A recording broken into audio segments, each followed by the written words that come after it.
Welcome to African Today, the voice of a changing continent. We bring you the stories shaping Africa's present and future, from breaking news and bold analysis to culture, innovation, and voices on the ground. We're here to inform, inspire, and amplify the heartbeat of Africa every single day. Thank you for stopping by the channel. We hope you enjoy our video. Let's begin. The Captain Traoré effect, how Burkina Faso's leader is influencing a new era in Africa.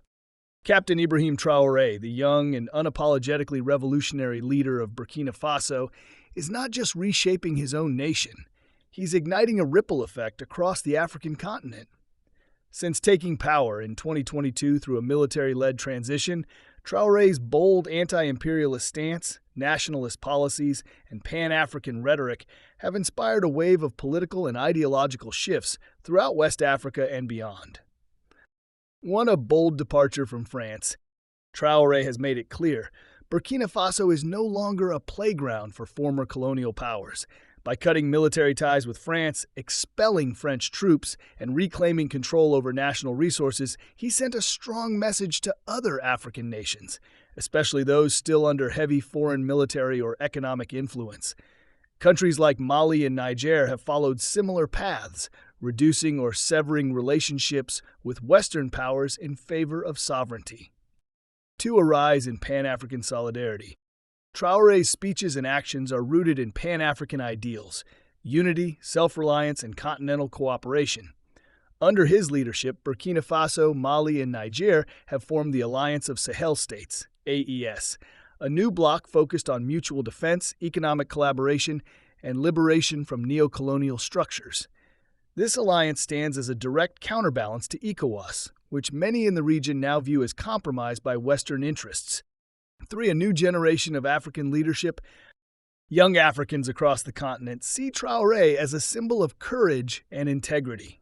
In a region long plagued by corruption, foreign meddling, and weak leadership, Traoré's youth and commitment to grassroots change has rekindled political engagement and patriotism among the younger generation. Leaders in Guinea, Chad, and the Central African Republic are also watching closely, with some adopting similar rhetoric or aligning with Burkina Faso's strategic vision. 4. Security through self-defense. Burkina Faso, under Traoré, has taken an aggressive stance against terrorism without relying heavily on Western forces. Instead, it has mobilized thousands of local volunteers for the defense of the homeland (VDP), empowering civilians to protect their communities. This model of community-led security is gaining attention in other conflict-stricken countries, offering an alternative to decades of ineffective foreign military interventions. 5. Economic independence and resource control. Traoré's government is pushing for reforms in the mining sector, ensuring that Burkina Faso benefits from its own gold and mineral wealth. This has reignited debates in other African countries about who truly profits from Africa's vast resources. Inspired by Burkina Faso, nations like Mali and the Democratic Republic of Congo are reassessing contracts and demanding fairer terms from multinational corporations. 6. Cultural and identity revival. By promoting African languages, rejecting foreign propaganda, and celebrating indigenous values, Traoré is spearheading a cultural awakening. Across Africa, there's a growing appetite to decolonize education systems, media, and governance models, returning pride and ownership to African people. Conclusion: a continent watching. The Captain Traoré effect is more than a political shift. It's a cultural and ideological awakening. While critics question the long-term stability of military governments, supporters argue that bold, decisive leadership was overdue. Whether or not one agrees with his methods, Captain Ibrahim Traoré has undoubtedly changed the narrative.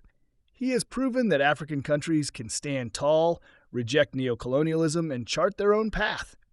And others are beginning to follow. Thank you for watching. I hope you enjoyed it. Please like and subscribe to help grow the channel. Until next time, see you soon.